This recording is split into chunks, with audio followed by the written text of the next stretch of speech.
Selamat pagi, salam sejahtera untuk kita semua. Nama saya Punto Wijayanto, saya adalah dosen di jurusan Arsitektur Universitas Trisakti, Fakultas Teknik Sipil dan Perencanaan. Saya menjadi dosen di Universitas Trisakti sejak tahun 2016. Saya bergabung di KPK Perancangan Arsitektur dan saya dipercaya untuk mengampu mata kuliah metode perancangan arsitektur, kemudian komunikasi dan presentasi, serta mata kuliah perancangan arsitektur. Untuk video ajar ini, saya akan memberikan presentasi sebagai bagian dari pengajaran saya di mata kuliah metode perancangan arsitektur. Selamat menyaksikan. Selamat pagi. Selamat pagi, sehat semua ya. Oke, kita ketemu lagi di kelas metode perancangan arsitektur. Ini salah satu mata kuliah ya yang wajib diikuti oleh kalian yang belajar di jurusan arsitektur. Mata kuliah ini terdiri dari 3 SKS. Jadi harapannya setiap kali kita bertemu selama 3 kali 50 menit, kalian selalu siap untuk baik belajar, tapi juga siap untuk menerapkan. Karena 3 SKS itu berarti ada teori dan ada sedikit praktek. Nah, untuk hari ini kita akan bicara mengenai proses perancangan. Tapi sebelumnya mau saya sampaikan dulu mengenai deskripsi dari mata kuliahnya. Jadi kalian bisa lihat mata kuliah perancangan arsitektur itu mata kuliah yang tujuannya itu untuk memberikan bekal pengetahuan, termasuk juga keterampilan dan sikap dalam melakukan proses perancangan. Tujuannya itu untuk mendukung kalian pada saat kalian nanti bekerja di studio, termasuk nanti pada saat di tugas akhir. Ada 2 capaian pembelajaran. Jadi kompetensi yang diharapkan dari kalian pada saat kalian mengikuti ini dan harus kalian punya pada saat kalian nanti lulus gitu ya. Jadi yang pertama itu keterampilan terkait dengan riset dan analisis, kemudian keterampilan mengenai perancangan yang aksesibel atau accessible design. Capaian pembelajaran mata kuliahnya saya jelaskan sedikit. Kalau terkait dengan riset dan analisis, itu diharapkan kalian setelah mengikuti kelas ini itu mampu untuk menerapkan proses perancangan arsitektur yang terdiri dari mengidentifikasi masalah dan mengajukan solusi. Nanti bahan kajiannya itu misalnya kita akan belajar mengenai critical thinking, design thinking, dan metode perancangan. Kemudian yang terkait dengan accessible design, itu diharapkan nanti kalian mampu untuk merancang proses proyek-proyek arsitektur yang bisa memenuhi kebutuhan pengguna secara universal. Dalam artian tidak hanya untuk manusia yang normal, tetapi juga penyandang disabilitas, ibu hamil, ataupun anak kecil gitu ya. Berdasarkan pada kajian, pemikiran logis, kritis, sistematis, tapi juga diharapkan ada inovasi-inovasi terkait dengan kebaruan teknologi. Nah, di sini kita akan belajar mengenai aksesibilitas dan prinsip-prinsip desain universal. Jadi itu 2 hal kompetensi yang akan kalian dapatkan setelah kalian mengikuti kelas metode perancangan arsitektur. Nah, secara garis besar, kalau kuliah hari ini itu kita bicara mengenai proses perancangan, tapi ada 15 materi yang nanti akan kalian dapatkan sepanjang semester ini. Di minggu pertama itu kita akan memulai dengan apa itu design thinking. Jadi sebagai seorang arsitek, kalau kita melakukan proses perancangan, itu kita harus punya keterampilan untuk berpikir secara desain. Artinya berpikir untuk menyelesaikan masalah dan harus didahului dengan merumuskan masalah. Setelah kalian tahu soal konsep design thinking, di pertemuan berikutnya kita akan belajar mengenai langkah-langkah design thinking. Itu terdiri dari, ini di pertemuan yang ketiga, melakukan langkah empati. Kemudian di pertemuan berikutnya itu langkah ideasi, langkah definisi. Setelah itu ideasi atau membangun gagasan. Kemudian langkah yang terakhir adalah prototype dan mengetes, menguji dari prototype tersebut. Di pertemuan yang ketujuh sebelum UTS ada semacam latihan, kalian akan diminta untuk membuat menguji design thinking terhadap suatu proyek atau gagasan. Kemudian pertemuan berikutnya setelah UTS adalah proses perancangan, dilanjutkan dengan bagaimana caranya mengidentifikasi masalah, dan di pertemuan yang berikutnya merumuskan atau istilahnya problem statement. Dari situ menjadi dasar untuk membuat kriteria perancangan. Kemudian di pertemuan yang berikutnya kalian akan belajar mengenai praktek pemrograman dan jenis-jenis metode pemrograman. Nah, untuk bisa lulus dari kelas ini, itu ada beberapa hal yang harus kalian perhatikan. Jadi selain UTS dan UAS, 30% UTS, 40% UAS, kalian juga diharapkan untuk sekurang-kurangnya itu mengerjakan 2 tugas dan harus baik dan benar ya. Karena masing-masing itu punya bobot 15%. Jadi total 100%. Untuk kehadiran itu prasyarat, jadi diharapkan minimal itu maksimal 70% ya kalian harus hadir. Oke, saya harap sampai di sini mengerti. Kemudian untuk referensi ada beberapa bacaan, ini sebetulnya juga tidak terlalu baru gitu ya, tapi masih relevan untuk pembelajaran kita hari ini. Di pertemuan-pertemuan yang awal, Design Thinking itu kalian akan belajar dari bukunya William Pena yang judulnya Problem Seeking, Architectural Programming Primer. Ini sudah edisi yang keempat. Kemudian yang kita pakai juga di kelas, studio sampai dengan tugas akhir itu adalah bukunya Hesberger ya. Jadi Architectural Programming dan Pre-Design Manager. Dan buku referensi tambahannya itu dari Donna P. Dwork itu mengenai Architectural Programming, Information Management for Design. Bukunya ada di perpustakaan, bisa kalian cari. Mungkin kayak buku seperti Problem Seeking juga bisa kalian temukan di internet gitu ya. Dan diharapkan juga kalian bisa mencari literatur yang lain, jurnal dan sebagainya untuk mendukung pembelajaran. Baik, nah saya mulai dengan materi hari ini yaitu mengenai proses perancangan ya. Ada 3 pokok pembelajaran terkait dengan proses perancangan. Jadi di kelas ini saya akan bicara mengenai esensi cara merancang. Apa sih yang dimaksud dengan merancang? Dan kenapa kemudian ada design method atau metode perancangan. Kemudian materi yang kedua itu bagaimana caranya kita membangun keterampilan berpikir sebagai pondasi dari cara merancang tadi. Ya. Karena berpikir desain itu keterampilan, jadi sebetulnya bisa dipelajari. Ya, ini bukan bakat, tidak memerlukan bakat, yang penting keinginan untuk belajar dan melatih ya. Thinking skill. Kemudian yang terakhir, saya akan memperkenalkan beberapa metode desain method, beberapa model pemrograman gitu, yang di pertemuan berikutnya akan kita pelajari lebih lanjut. Baik, jadi yang pertama, cara merancang ataupun desain method. Ini ada 3 hal yang perlu kalian ingat, nanti di pertemuan berikutnya akan kita elaborasi lagi. Yang pertama, ada yang namanya proses ataupun prosedur perancangan. Ada perancangan itu sendiri, tapi juga ada yang namanya metode perancangan. Gitu. Jadi kalau dalam berarsitektur di studio, kita melakukan perancangan. Kita ingin menghasilkan satu karya arsitektur, suatu bentuk. Itu caranya bisa seperti apa aja, gitu ya. Tapi untuk bisa mengkritisi, mengevaluasi, maka banyak arsitek-arsitek ataupun pemikir di bidang arsitektur kemudian mencoba untuk memformalkan proses tersebut. Ya, jadi karya arsitektur yang baik itu kan perlu bisa dikritisi, perlu bisa dievaluasi. Jadi pemikirannya itu harus bisa secara transparan itu kita lihat, kita pelajari bersama gitu, baik atau tidaknya gitu ya. Jadi karena itu ada perancangan, tapi juga ada perancangan yang mengikuti tahapan-tahapan tertentu. Itu namanya metode perancangan. Nah, metode perancangan itu setidak-tidaknya terdiri dari 2 langkah. Yaitu yang pertama langkah analisis. Analisis untuk menemukan masalah. Kemudian ada langkah sintesis. Yaitu untuk menyelesaikan masalah tersebut. Jadi sebetulnya seorang arsitek kelak keterampilan yang diperlukan adalah untuk cari masalah.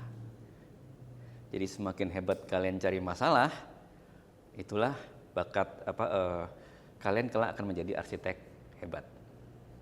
Ya, bukan berarti cari masalah itu membuat keributan, tapi cari masalah ya ketika kalian berinteraksi dengan klien, bagaimana kalian berkomunikasi, ya, meyakinkan klien gitu ya. Apa sih yang menjadi kebutuhannya? Itu adalah yang disebut sebagai masalah. Jadi kan kalian menawarkan diri kalian, jasa kalian untuk menyelesaikan masalah klien, gitu ya. Nah, itu yang pertama. Nah, jadi ini ilustrasi aja gitu ya, bahwa dalam proses berarsitektur kita tuh seperti kurang lebih itu kan kayak tukang sulap gitu ya. Jadi membuat yang tidak ada menjadi ada, gagasan menjadi realisasi. Ya, gagasan itu memang harus dibangun dari bagaimana kita berinteraksi, tidak hanya dengan klien, tapi dengan satu lokasi, tapak gitu ya. Apa sih yang menjadi keunggulan dari suatu tapak ataupun lokasi? Apa yang jadi masalah dari sebuah klien gitu ya. Yang pada akhirnya kita mencoba untuk menjembatani gap tersebut. Jadi kalau lihat gambar ini ada I itu adalah inspirasi, ada gagasan, kemudian R adalah realisasi. Tugas arsitek itu adalah bagaimana yang diinginkan oleh seorang klien, itu coba kita bantu realisasi dengan tools kita pastinya gambar-gambar gitu ya, gambar kerja yang sangat detail sehingga bisa dibantu konstruksinya oleh kontraktor atau pengembang gitu ya. Nah, secara ilustrasi begitulah cara bekerja seorang arsitek gitu ya. Nah, jadi di sini kita perlu satu keterampilan. Ya. Pertama ada keterampilan untuk bisa mengerti kondisi awal. Baik kondisi awal itu kondisinya klien, tapi juga kondisi awal dalam arti kondisi di lapangan. Kondisi klien itu juga bisa macam-macam. Keuangannya dia seperti biasa, seperti apa kondisi keuangannya. Kadang-kadang kalau kita bertemu dengan klien itu banyak keinginannya gitu. Tapi kita harus berinteraksi, bangun obrolan gitu. Sebetulnya kemampuan finansialnya itu seperti apa sih? Berapa biaya yang sebetulnya dia punya untuk bisa membangun rumah dia misalnya. Ya. Nah, di sisi lain kita juga harus tahu, punya banyak referensi. Kalau misalnya kita mau mendesainkan rumah gitu, rumah seperti apa yang bisa kita hadirkan untuk si klien. Ya. Dengan mengetahui pada produk-produk, entah itu produk di lapangan, produk pabrikan ataupun industri. Nah, kalau kita berangkat dari ilustrasi yang tadi, nah, tugas kita sebagai arsitek itu adalah memfasilitasi proses atau memfasilitasi transformasi, mempertemukan antara keinginan si klien dengan apa yang bisa direalisasikan. Gitu. Nah, prosesnya seperti itu. Ya. Bisa aja sebagai seorang arsitek, ya kita punya pilihan sebetulnya. Kita perlu nggak sih untuk mendengarkan apa keinginan klien? Sebetulnya contohnya banyak gitu ya. Kalau kita suatu hari kelak kan kalian akan punya rumah gitu ya. Ketika kalian beli rumah itu kan pasti ada pilihan. Saya mau bikin rumah sendiri atau saya mau beli rumah perumahan. Kalau kalian beli rumah di perumahan itu kan kalian tidak punya pilihan ya. Kalian beli rumah yang sudah jadi. Kemudian dalam proses kalian bisa melakukan perbaikan gitu ya. Kalian akan menghubungi arsitek. Tapi bisa juga kalian dihubungi oleh seorang klien, calon pemilik rumah yang kemudian kalian diminta untuk membantu dia untuk mendesain. Ya. Pada saat kalian membuat rumah yang massal tadi, misalnya ya, seorang arsitek ya, membuat rumah untuk sebuah perumahan, itu kalian kan tidak mungkin membayangkan siapa saja yang akan tinggal di situ ya. Dan yang terjadi adalah membuatkan satu rumah, kemudian itu satu desain, kemudian dipakai untuk banyak gitu ya. Kalian tidak membayangkan kebutuhan individu-individu yang berbeda-beda gitu. Ya. Itu proses yang bisa terjadi. Jadi input ataupun masukan kalian pada saat membuat desain itu tidak ada. Kalian bisa bikin sesuka kalian. Nanti kelak yang akan membatasi adalah seberapa kuat si kontraktor itu mampu untuk membayar pembangunan tersebut gitu. Tapi di sisi lain ketika kalian bertemu dengan klien, Nah, itu inputnya ataupun masukan untuk desainnya akan berbeda. Ya, karena betul-betul sesuai dengan kebutuhan klien.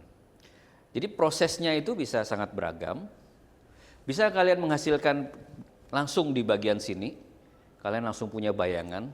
Saya hanya perlu membuat satu desain output tanpa mempertimbangkan banyak hal gitu ya. Tapi dari pengalaman dari cerita tadi, kalau bertemu dengan klien, bisa juga harus ada bagian input yang cukup dalam. Ada data terkait dengan kebutuhan kehidupan si klien gitu. Nah, tapi kurang lebih sebagian besar proses arsitektur itu selalu dengan berinteraksi dengan pemilik ataupun klien. Jadi kalian harus melalui proses yang namanya mencari data, kemudian menyimpulkan apa yang menjadi kebutuhan klien, baru bisa kalian menghasilkan desain. Jadi proses berarsitektur atau merancang, itu ada yang mencari inputnya, mencari data, mengumpulkan datanya, kemudian menganalisis untuk bisa mengidentifikasi masalah, kemudian untuk bisa menjadi output, ada proses di tengahnya juga, yaitu mengidentifikasi masalah, menyusunkan program-program ruangnya sebagai terjemahan dari kebutuhan klien gitu, yang di dalam proses perancangan itu diistilahkan sebagai kegiatan programming dan kegiatan desain. Jadi metode perancangan, bedanya dengan perancangan yang biasa adalah ada tahapan yang harus diikuti, yaitu tahapan programming dan tahapan desain.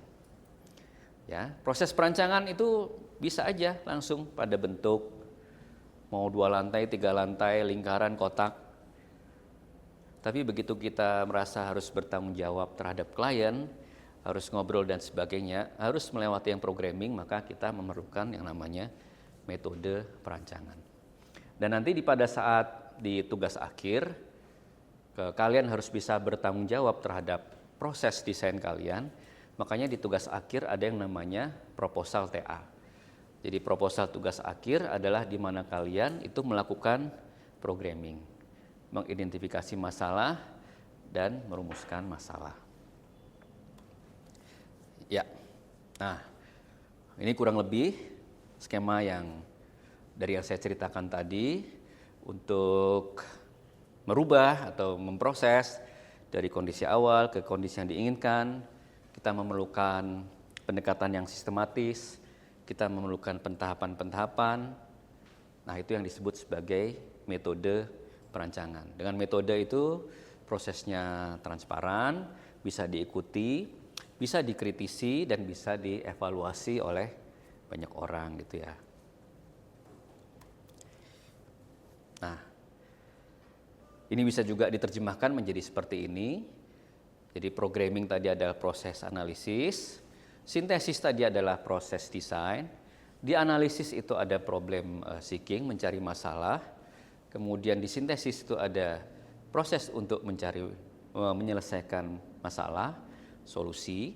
Jadi di sintesis itu yang disebut sebagai bentuk, rupa, rona, dan sebagainya, itu sebetulnya adalah solusi dari masalah-masalah klien ataupun siapapun yang kita bantu untuk mendesainkan.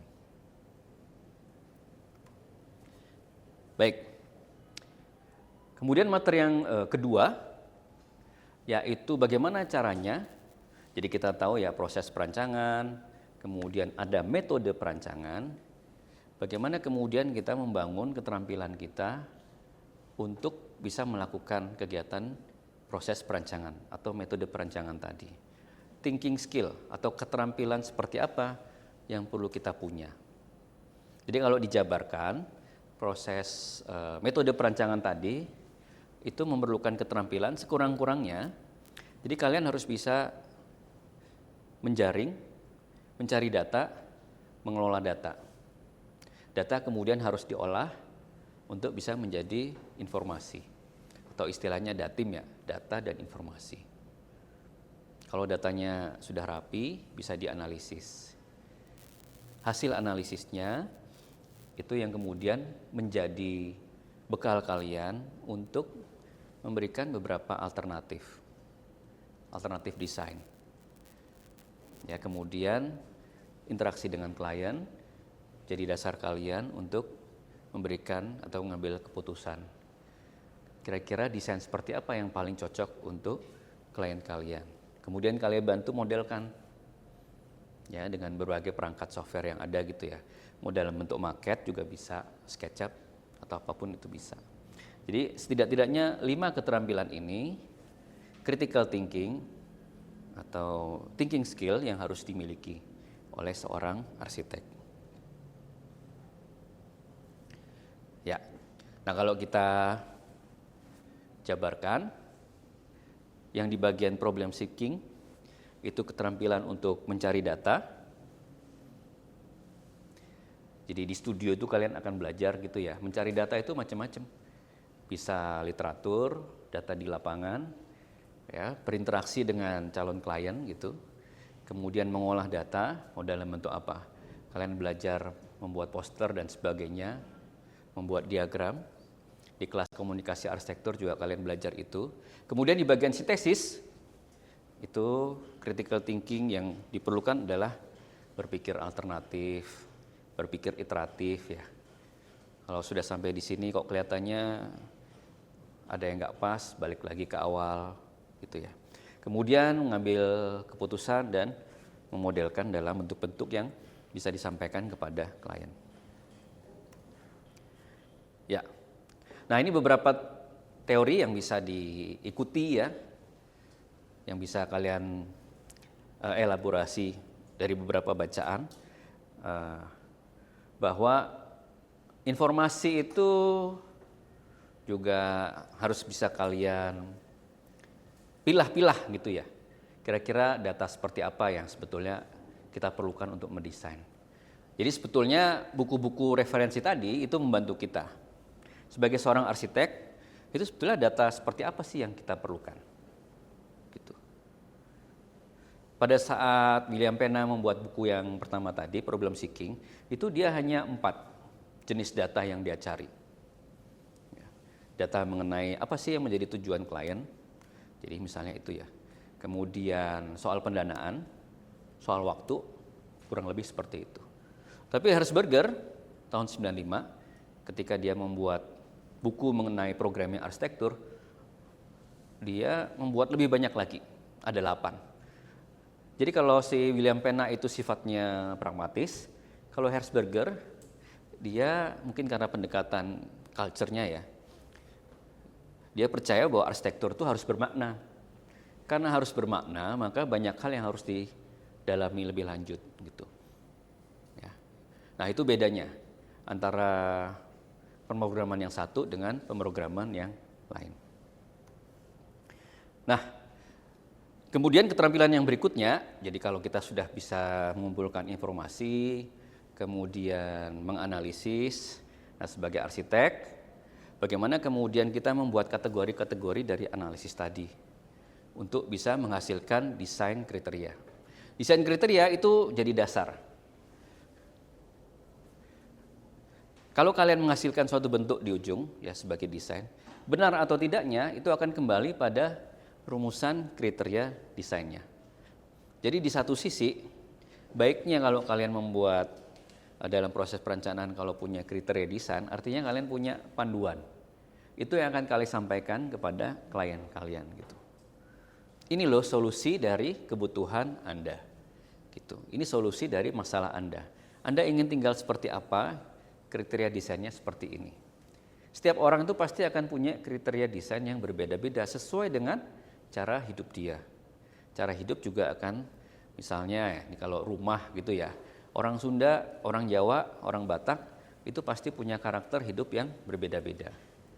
Mungkin ada orang Jawa karena senang kumpul gitu, dia memerlukan ruang tamu yang lebih besar daripada orang Sunda. Gitu. Nah, itu hal-hal yang harus kalian perhatikan gitu. Dari konsep programatik tadi, kemudian ada yang namanya konsep desain. Jadi kalau konsep programatik itu sifatnya tekstual, begitu masuk konsep desain dia berbentuk sketsa. Itu yang kemudian diterjemahkan menjadi yang disebut sebagai rancangan skematik. Jadi gambar-gambar yang sudah mendekati gambar aslinya seperti ini. Ya. Nah, terakhir, ini materi yang akan kita lanjutkan di pertemuan yang berikutnya, yaitu mengenai beberapa model cara merancang. Jadi seperti disampaikan di awal tadi, ada beberapa referensi, ada bukunya Pena, ada bukunya Herzberger, ada bukunya Duer, tapi ternyata ada bukunya Palmer dan sebagainya. Nah, masing-masing sekali lagi itu punya kekhususannya sendiri. Jadi misalnya Pena, itu dia fokus kepada bentuk, fungsi, ekonomi, dan waktu. Kemudian ada Palmer, dia hanya 3 kategori. Herzberger tadi ada 8. Nah, untuk selanjutnya akan kita bahas di pertemuan yang berikut. Sampai di sini, silakan kalau ada pertanyaan atau diskusi. Saya izin bertanya, Pak. Jadi saya masih kurang paham terkait apa bedanya konsep programatik dengan konsep desain. Jadi boleh dijelaskan lebih lanjut gak ya, Pak? Baik, terima kasih Salwa. Ini pertanyaan yang baik gitu ya. Memang di pertemuan-pertemuan seperti ini, itu kesempatan juga untuk kalian merefleksikan sebetulnya. Pada saat proses kalian di studio, itu kalau dilihat dari teori, kemudian seperti apa. Baik konsep programatik maupun konsep desain itu sama-sama sebagai rumusan awal. Ya, itu sama-sama solusi awal berangkat dari rumusan permasalahan yang kita sudah identifikasi, gitu ya. Dan ini di tengah-tengah sebelum kita masuk kepada gambar-gambar yang lebih detail. Nah, perbedaannya kalau konsep programatik itu bentuknya tekstual, jadi teks-teks seperti ini.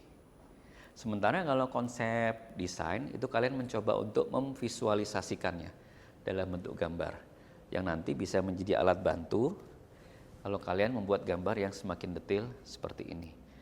Konsep desain itu sifatnya juga fragmented ya, mungkin hanya bicara mengenai matahari, bicara mengenai pencahayaan gitu, yang nanti di rancangan skematik itu diakumulasikan dalam gambar yang lebih utuh.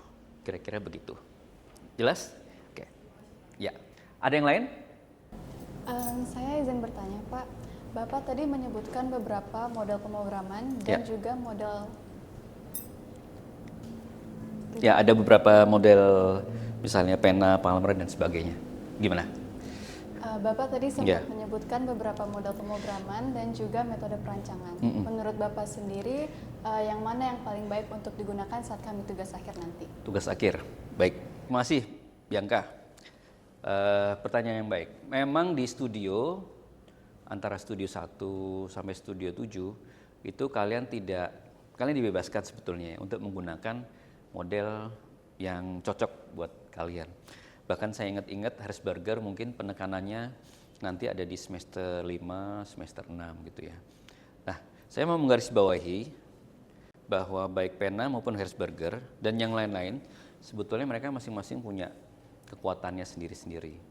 Nah, yang perlu kita lihat, tadi saya sampaikan, Pena itu mungkin dia lebih pragmatis. Makanya Pena itu kalau kita lihat, dia fokus pada bentuk, fungsi, ekonomi, dan waktu. Jadi semua kan berkaitan dengan proses konstruksi sebetulnya ya. Sementara kalau Herzberger, dia lebih dalam lagi. Dia punya 8 aspek yang harus kita perhatikan, melibatkan aspek ekologi, contohnya ya, teknologi, kebudayaan, dan sebagainya. Jadi Herzberger itu lebih dalam lagi karena dia percaya bahwa arsitektur itu harus bermakna. Beda dengan Pena tadi, proses perancangan yang menggunakan pemrograman itu untuk memastikan bahwa hasilnya itu dalam proses konstruksi nanti bisa berjalan dengan baik. Nah, kalau menurut saya yang ideal kita menggunakan memang Herzberger, ya, karena kita ingin supaya proses arsitektur juga hasil arsitektur kita itu tidak hanya bermakna untuk kita sendiri, tapi betul-betul nanti bisa bermanfaat untuk klien kita. Saya rasa kuliah bisa kita akhiri dulu sampai di sini. Semoga materi hari ini bisa bermanfaat untuk bisa kalian manfaatkan nanti di kelas studio. Terima kasih, selamat siang dan selamat melanjutkan aktivitas hari ini.